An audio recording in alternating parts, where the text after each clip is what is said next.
The man in the back corner. The lights were soft inside the restaurant, golden, calm. The place smelled of rosemary and butter. Everything was clean, perfect, quiet. This wasn't just any place. This was Keanu Reeves' own restaurant. But tonight, something was different. He didn't come through the front door with smiles or waves like he usually did. There was no press, no assistant, no flash, no hint of who he was to the diners around him. Keanu walked in through the back, quietly, wearing a black hoodie, slightly wrinkled jeans, and a pair of old shoes. He looked like any other man, tired, maybe even a little lost. The hostess didn't recognize him. "Table for one?" she asked. He gave a small nod. "In the back, please." She led him to a quiet table near the window. Outside, the rain tapped gently on the glass. He didn't look up much, didn't smile, didn't even ask for the wine list. The menu in front of him had his signature on the bottom, a reminder that this was his dream, his design. Yet tonight, his fingers trembled as he held it. The waitress came over, cheerful and full of life. Her name was Jenny, 23, new to the job. She had no idea who the man in front of her was. "Hi sir, welcome to Satori," she said. "My name is Jenny, and I'll be taking care of you tonight. Can I get you started with something to drink?" Keanu looked up slowly. His eyes were tired, kind, but far away. "Just water," he whispered. Jenny nodded, scribbled something, and hesitated. "Have you dined with us before?" A pause. Then he answered, "Once or twice." He stared at the menu a bit longer, then closed it and handed it back. "I'll have the Wagyu steak," he said quietly. "Medium rare, no sauce, just plain." "Excellent choice," Jenny replied, not realizing she had just taken Keanu Reeves' order for a Wagyu steak in Keanu Reeves' own restaurant. But the kitchen, the head chef recognized the order immediately, and the name. He peeked out from behind the counter and froze. "That's him," he whispered to his sous chef. "He's here." Who? The head chef swallowed hard. "Mr. Reeves, the owner. He's at table 22. The kitchen changed instantly. Hands moved faster. People straightened their jackets. There was no announcement, but everyone felt the tension rise. The man who signed their checks was here. Not with a film crew, not for press, not even for a meeting, just sitting alone. The steak was prepared with care, the best cut, cooked with precision. It was placed on a black plate with nothing else, just as he asked. Jenny didn't know what she was carrying when she brought it out. She placed it gently in front of him. "Enjoy, sir." Keanu stared at the steak for a long time. He didn't touch his knife, didn't touch his fork. He just stared around him. The room continued as normal. Birthday laughs at table 5, a quiet proposal at table 7, 2 children drawing with crayons at table 9. No one knew, but something inside Keanu was breaking. He finally picked up the knife and fork, cut a piece slowly, put it in his mouth, and then he stopped. Not because it was bad, not because it was undercooked, but because with that bite, memories flooded back so fast he nearly choked. A small kitchen, a woman humming softly, steam rising from a pan. His mother, she used to make a steak like that once. Not Wagyu, not fancy, but it had the same warmth, the same quiet love behind it. He hadn't tasted that feeling in years. He closed his eyes, and when he opened them, he realized something. This restaurant, his restaurant, had become too much like the world outside. Polished, perfect, distant. He built it to honor her, his mother, her simplicity, her spirit. But now it felt cold. The steak was good, too good, but it didn't feel like home. Suddenly, a voice interrupted his thoughts. "Is everything okay, sir?" "Jenny." He looked up, startled, as if waking from a dream. "Yes," he said softly, "it's perfect." But his voice cracked a little. Jenny noticed. "You sure?" she asked, tilting her head. "Yes," he said again. "Thank you." She nodded and walked away. But something about her kindness, her gentle tone, it reminded him of someone. Not his mother this time. Someone else. A girl. Long ago. Before the fame. Before the movies. He didn't remember her name, but he remembered her laughter. The next bite was harder to swallow. He looked around. No one knew who he was. No one cared. And maybe that was the best part. But then Jenny came back holding something behind her back. "Sorry to bother you again, sir," she said shyly, "but I just wanted to ask, are you Keanu Reeves?" The entire room fell silent. Even the music stopped playing. He looked at her gently. "Yes." Jenny's eyes widened, not in fear, not in excitement, but in understanding. "You own this place," she said, "don't you?" Keanu nodded slowly, and then she did something unexpected. She sat down in the chair across from him, ignoring the stares, and whispered, "Then why do you look so sad?" He blinked. No one had asked him that in years. He looked at the steak, then at her. "Because sometimes," he said slowly, "you forget what you built something for." Jenny didn't say anything. She just nodded, quietly, respectfully. Then she stood up and said, "Would you like to meet the kitchen staff?" Keanu hesitated. Then, for the first time all night, he smiled. A small, tired, real smile. "Yes," he said, "I would." And with that, the night began to change, not just for him, but for everyone. Because the quiet man in the back corner was about to remind them all what respect, kindness, and humility really looked like.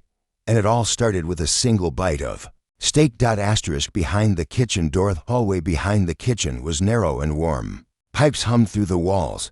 Dishes clinked in the distance. Jenny led Keanu through quietly, trying not to draw attention. But whispers had already started. "Is that really him? No way, that's Keanu Reeves. Why is he here? Like this?" Keanu didn't mind the whispers. Not tonight. He followed Jenny with calm steps, hands in his pockets, his eyes soaking in every forgotten corner of the place he built. When they reached the kitchen door, Jenny stopped and looked back at him. "They're a little nervous," she said. "They've never met you before. Not like this." Keanu nodded slowly. "Neither have I," she smiled.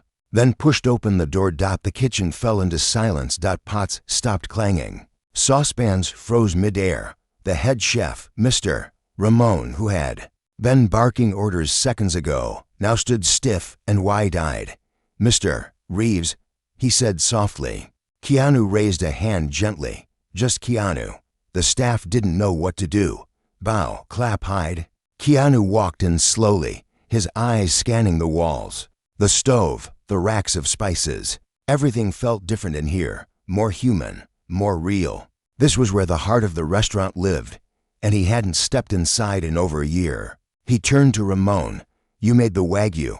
Ramon nodded nervously. "Yes, sir. We use the cut from the farm you approved last year. We season it lightly, and..." Keanu interrupted with a quiet smile. "It was perfect." A wave of relief passed through the kitchen, but then he added, "to perfect." Everyone froze again. "You see," he continued, "my mother used to make steak with no seasoning, barely any salt. It wasn't about flavor, it was about love, about care. And tonight, I realized, somewhere along the way, I forgot that." Jenny watched from the side. She could feel the mood shifting. The kitchen wasn't just a room anymore. It was a mirror, and Keanu was standing in front of it, facing his reflection after years of silence. "May I?" Keanu asked, pointing toward the stove. Ramon blinked. "You want to cook?" Keanu nodded. Within minutes, the kitchen turned into a quiet stage. The staff stood back. Keanu stepped forward. He took off his hoodie, rolled up his sleeves, and reached for the pan like it was an old friend. He didn't need help. His hands moved with memory. He took a thin cut of beef from the fridge, nothing fancy, and placed it on the hot pan with no oil. Just a little butter. No timer, no thermometer. He used his fingers, his ears, his nose. The smell brought something back to him, to everyone watching. When he plated the steak on a plain ceramic dish, he didn't decorate it. No garnish, no drizzle. "Jenny," he said softly, "come here." She stepped forward slowly. "Taste it." She looked nervous, but she picked up the fork and cut a piece, one bite. Her eyes widened. It was simple, and yet more powerful than anything she had tasted in the dining room. "It tastes like," she began, "home." Keanu finished for her. The kitchen was quiet. People didn't know if they should clap or cry. But just then, something happened. A small voice came from the back. "Mr. Reeves?" A young dishwasher, probably no older than 16, stepped forward. Skinny, shy, his apron too big for his frame. Keanu turned. The boy looked down, fumbling with something in his pocket. Then he pulled out a crumpled piece of paper. I know this is weird, the boy said, but my mom gave me this photo. She told me to give it to you if I ever saw you. Keanu took the paper slowly, opened it, and then froze. His hand began to shake. It was a photo of a young woman. She looked about 20, kind eyes, a small scar near her eyebrow. Keanu's mouth opened, but no sound came. Where did you get this? He asked, barely above. A whisper. The boy looked up. She said you helped her. A long time ago, when she was homeless. Keanu felt the room spin, because he remembered her. He was in his 20s, just starting out, not famous yet. One rainy night, he met a girl crying in an alley behind a bakery. She had nowhere to go. He gave her his coat, bought her food, paid for her motel for 2 weeks, and then he never saw her again. She passed away last year, the boy said, but she always told me, if you ever meet Keanu Reeves, tell him he saved me. Keanu's eyes filled with tears. The boy looked nervous. I didn't know you owned this place until I saw the staff whispering. I don't know. I guess I had to say something. Keanu walked toward him slowly, then did something no one expected. He hugged him tight. Real, no words. Everyone in the kitchen held their breath. After a long moment, Keanu let go and looked the boy in the eye. What's your name? He asked. Leo. Keanu nodded. You want to learn to cook? Leo blinked. Me? Yeah, someday. Keanu looked around the kitchen, then back at Ramon. Make him your apprentice, he said, and pay him twice what he earns now. Ramon looked stunned. Are you sure? Keanu didn't blink. Yes. Jenny was speechless. The staff had tears in their eyes. The dishwasher had just become the youngest apprentice in one of the city's top kitchens. Because of a moment of kindness from decades ago. Keanu turned back to the stove. He wiped his hands on a cloth and looked at the staff. Don't just cook food, he said. Cook stories, cook memories, let people feel something. He walked out of the kitchen quietly. Jenny followed him. As they reached the back hallway again, she whispered, that was beautiful. Keanu smiled softly. He reminded me of why I built this place.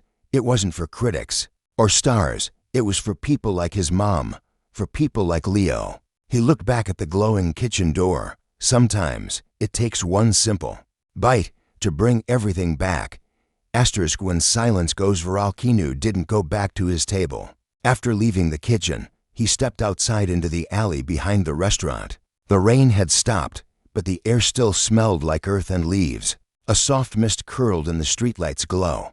He leaned against the cold brick wall, his hands in his pockets, his eyes staring at nothing. His phone buzzed. He pulled it out, glanced at it. 3 missed calls. His agent, his assistant, someone from the studio. He didn't answer. Tonight wasn't about movies or contracts. It was about steak. About a boy named Leo. About a memory he hadn't expected to face. Suddenly, the back door creaked open. Jenny stepped out slowly, holding 2 paper cups of tea. You look like you needed something warm, she said. He gave a half smile and took the cup. They stood in silence, sipping tea, watching steam rise between them. Then Jenny spoke. Can I ask something personal? Keanu looked at her. Sure. Do you ever get tired of being known? He laughed softly. All the time. She nodded. You just seemed free tonight when no one recognized you. Keanu took a deep breath. Because I was. There was something about the way he said it. Not bitter, not regretful, just honest. You know, she added. Leo told me his mom used to work as a cleaner. She said she cleaned hotel rooms in the city, barely made it. But she remembered you like you were a guardian angel. Keanu's eyes softened. She was stronger than me. She just needed a chance. Inside, the restaurant continued as normal. But the kitchen had changed. Ramon, the head chef, moved differently now. Softer, more careful. The staff whispered with purpose. And Leo, now an apprentice, stood beside the stove like a flame had been lit inside him. What none of them knew was that someone at table 4 had been watching the whole night. Her name was Maya Wells. She was a food writer. Not the loud, flashy type, quiet, observant. She didn't pull out her phone, didn't take photos, but she noticed everything, that the lone man who ordered Wagyu and barely touched it, the waitress who kept checking on him, the moment he was led into the kitchen. She had a feeling, a strong one. Later that night, when she went home, she wrote something. Not a review, not gossip. A letter to the world. She titled it, "The Night I Saw a Man Remember Who He Really Was." And in the body, she never used Keanu's name. She simply described the feeling. She described the moment a kitchen went silent, the smell of the steak, the way a teenage dishwasher became someone important with just a few words. She posted the piece online at midnight. By morning, it had 10,000 shares. By lunch, it had over 100,000.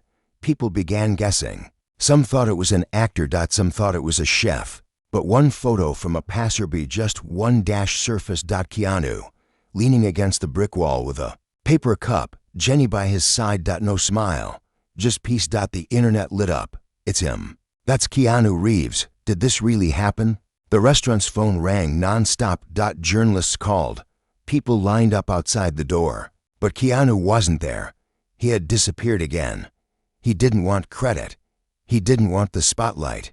He just wanted the message to live on. Inside the kitchen, Leo was now training every day, slicing onions, learning temperatures, cleaning with pride. Jenny had become more than a waitress. She had become someone people listened to. The staff treated her differently now, respectfully, like she carried a part of that night's spirit. Then, 3 days later, something unexpected happened. A black car pulled up to the restaurant.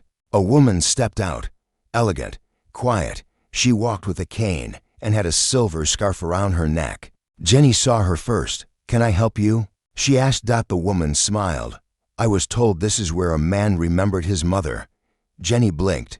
I think you're talking about Keanu." The woman nodded. We shared a hospital room once. Years ago, my husband was dying. He was visiting someone too.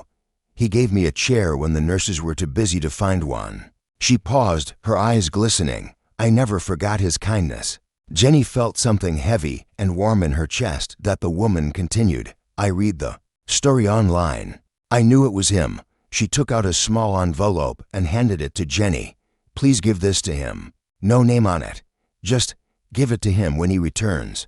Jenny took it gently. The woman turned and walked back to her car. Inside the envelope was a photograph. An old one. Black and white. A younger Keanu, sitting in a hospital hallway, reading to an old man in a wheelchair.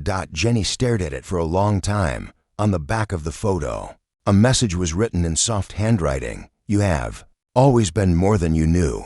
Jenny placed it in the safe behind the counter. She didn't text Keanu, didn't call him. She just waited. Days passed. Then one morning, while the restaurant was still closed, she found him sitting at the same back table, quiet as before. Hoodie, jeans, old shoes.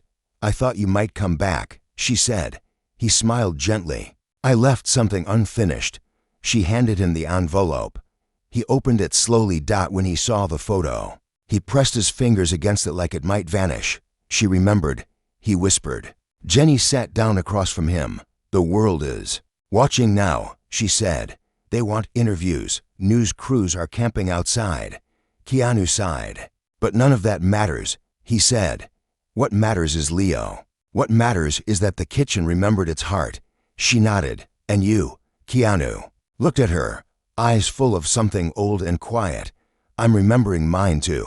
The betrayal in the boardroom. Noise outside grew louder each day. Journalists, vloggers, influencers, food critics, all of them crowded near the front of Satori. The quiet little restaurant that used to serve 40 people a night now had lines stretching down the street. Not because of advertising, not because of a new dish, but because of something more rare. Humility. The photo of Keanu by the wall had become a symbol. Thousands of people online called it the night the world tasted kindness, but not everyone was happy. Upstairs, in a boardroom lined with glass walls and sharp edges, a man named Thomas Greer sat tapping his fingers on a table.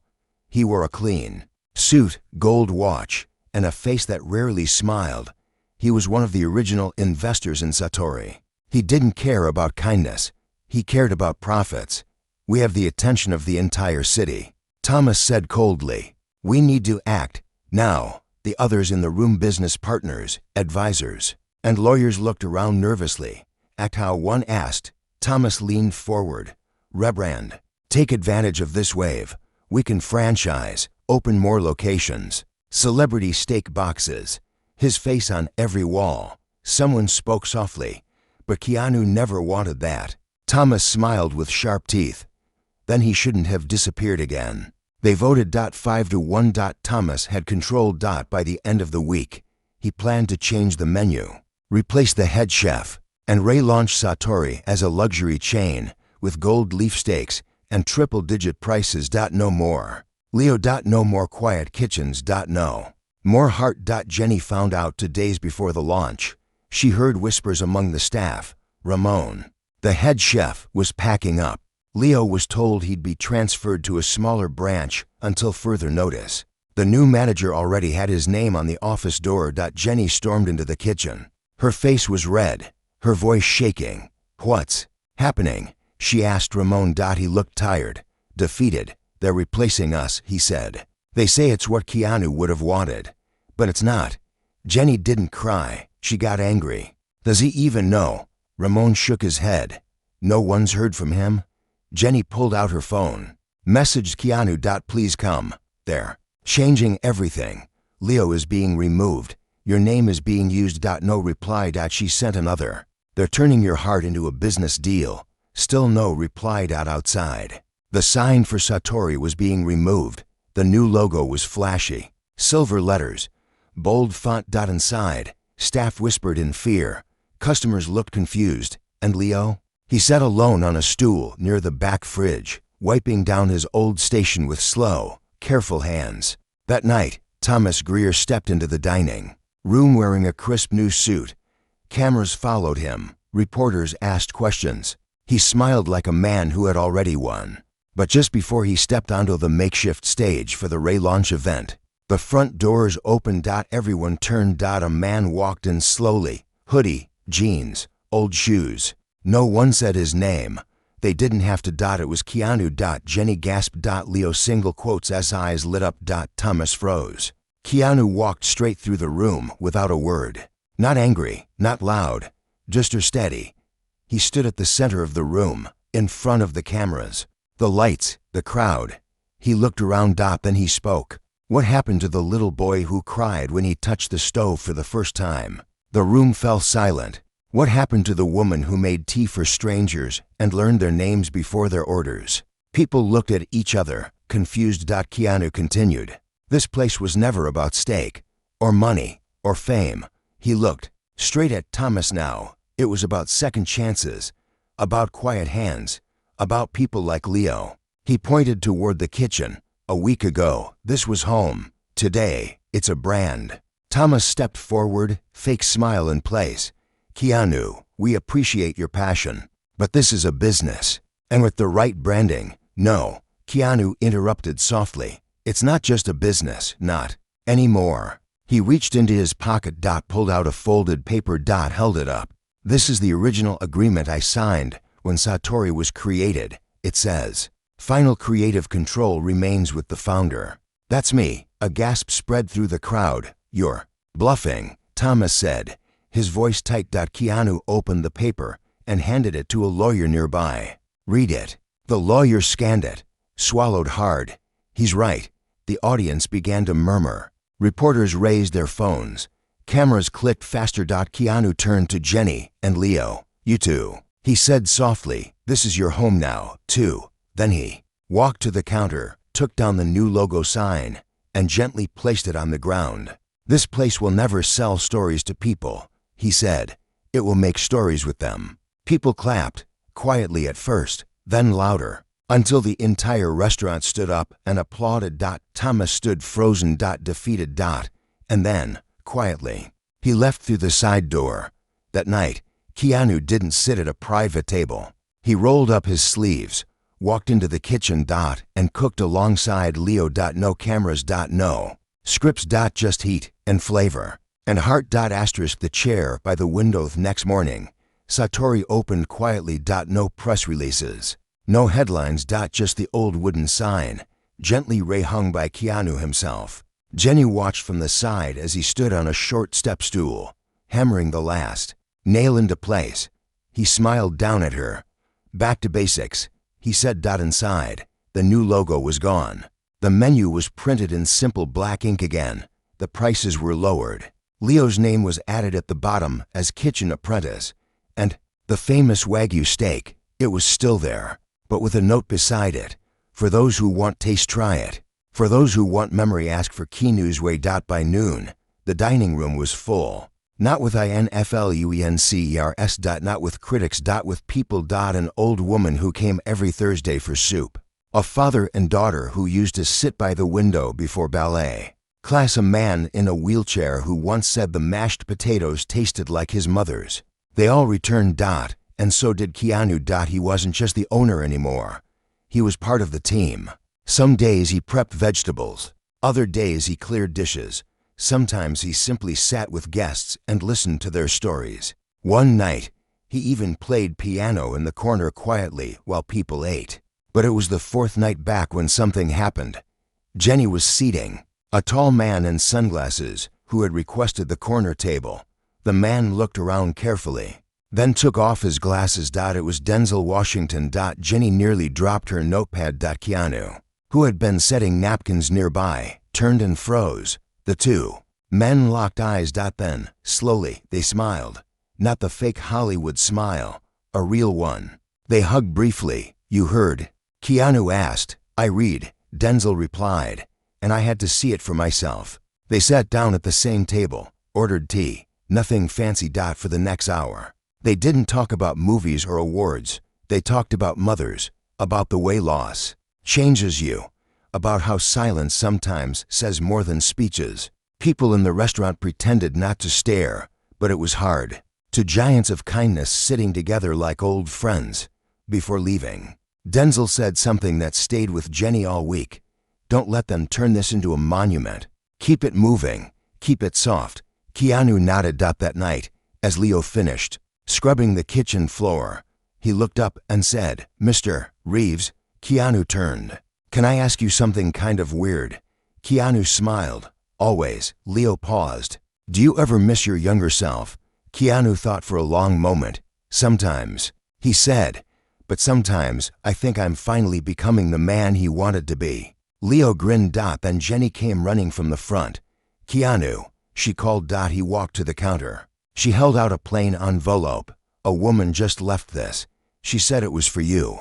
He opened it slowly. Inside was a single piece of paper. Typed. No name, but the words made his hands shake. Dear Keanu, you don't know me, but I'm your daughter. He sat down. Hard. Jenny gasped. He kept reading. My mother never told you. She was scared. She always said you had a gentle heart, and she didn't want to break it. But she wrote letters to you every year and never mailed them. I found them in her closet after she passed. I'm not asking for money or fame. I just wanted to meet the man she spoke of every day like he was made of light. I'll be at the bus stop outside your restaurant tomorrow at 4 p.m. If you don't come, I'll understand. Love, Noel. Keanu stared at the name. Noel. His lips trembled. His breath caught. He stood up, hands shaking. I need air. He whispered. He walked outside. Stood in the alley. Same brick wall. Same light mist in the air. But everything inside him had changed. Jenny stepped out, careful. Keanu, are you okay? He turned to her slowly. There were tears in his eyes, but not just from shock. From hope. I have a daughter, he whispered. Jenny covered her mouth. Where are you going? To do? He didn't answer. He just looked down the alley, toward the street. Toward the bus stop. The girl at the bus stop. Keanu couldn't sleep that night. He lay in bed staring at the ceiling. The letter clutched in his hand like a lifeline. Every sentence repeated in his mind. Dear Keanu, I'm your daughter. He remembered her mother now. The girl he had helped all those years ago. Kind, fragile, strong underneath. She had never asked for anything, and he had walked away thinking he'd just helped someone in need. He never imagined he had left a part of himself behind. Morning came slow. He didn't eat. He didn't speak. At 3:30 p.m., he stood outside the restaurant wearing a plain shirt, old jeans, and a heart pounding louder than traffic. He didn't tell Jenny. He didn't tell Leo. He just walked to the bus stop. The wind was soft. A few leaves swirled on the sidewalk. Across the street, children laughed near a fountain. But Keanu's eyes stayed fixed on the corner. 3:55 p.m. A woman appeared. Young, maybe 20, dark hair in a loose braid. She wore a backpack that looked too big on her shoulders and sneakers that had been patched in places. She sat on the bench, holding something wrapped in cloth. Keanu stepped forward. His shoes made no sound. When he reached her, she looked up. Their eyes met, and time stopped. He opened his mouth, but no words came. She stood. Slowly. Then spoke first. Hi. His throat closed. Are you Noelle? She nodded. You look like her. He whispered. That's what everyone says, she replied. He looked down. I didn't know. If I had known. She held up a hand gently. It's okay. I don't blame you. Mom didn't want to ruin your life. She said you had so much ahead. She wanted to protect you. Tears filled Keanu's eyes. But I would have loved you both, he said. Noelle smiled, softly. She knew. She always said you had love bigger than your name. She unwrapped the cloth she'd been holding. Inside was an old journal. These are the letters, she said, the ones she never sent. Keanu took it with trembling hands. The cover was worn. The pages yellowed at the edges. Thank you, he whispered. I just wanted to meet you once, she said. Just to know if you were real. He looked into her eyes. I am. They stood in silence. People passed by, unaware of the moment happening beside them. Then Keanu reached into his back pocket and pulled out a key. Come with me, he said. Where? She asked. He smiled. Home. Inside the restaurant. Jenny was setting a table when the door opened. She looked up and froze. Keanu walked in, and beside him was Noelle. Jenny didn't ask questions. She just walked over and hugged her. Leo peeked from the kitchen. Who's that? Keanu answered, his voice calm and proud. My daughter. The staff stood in stunned silence. Then, one by one, they smiled. Noelle looked around, amazed. This is the place. Keanu nodded. This is where I remembered who I was. He showed her the kitchen. His favorite pan. The piano in the corner. The tiny plaque on the wall that read in memory of love, in honor of kindness. Noelle touched the plaque gently. She would have liked this, she said. They sat at table 22, the same table where Keanu had once eaten Wagyu steak alone. But this time, he wasn't alone. Jenny brought over the plates. That not Wagyu. Simple steak. Keanu single quotes S-way. Noelle took one bite, then covered her mouth. It tastes like her, she whispered. He nodded. She lives here now. A few days later, Keanu stood in the kitchen during closing. He gathered the staff. I have something to say, he began. Everyone turned to listen. This restaurant saved me. It reminded me that food isn't just flavor, it's memory, it's healing. He looked at Leo. You brought back the fire in this place. He looked at Jenny. You reminded me to listen. He looked at Noelle. And you gave me back time I thought I lost. He reached into his jacket and pulled out a small paper. I'm giving ownership of Satori to the people who gave it life. Jenny, Leo, and Noelle. Gasps filled the room. I'll still be around, but this place needs fresh hands, honest hearts. Tears rolled down Jenny's cheeks. Leo looked like he might fall over. Noelle shook her head. I can't. You already have, Keanu said. And so, the man who once walked in to eat a steak quietly, walked out knowing who he really was: a father, a friend. A builder of moments. A year later, Satori is still open. There are no chains. No expansions. But there's a waiting list that stretches for weeks. Not for the food. For the feeling. Keanu still visits. Sometimes in disguise. Sometimes not. Sometimes he helps in the kitchen. Sometimes he plays piano near the window. And sometimes, late at night, when everyone's gone, he sits with Noelle on the rooftop above the restaurant. They drink tea. Read old letters. And watch the city sleep. Because some stories don't end with a twist. They end with peace.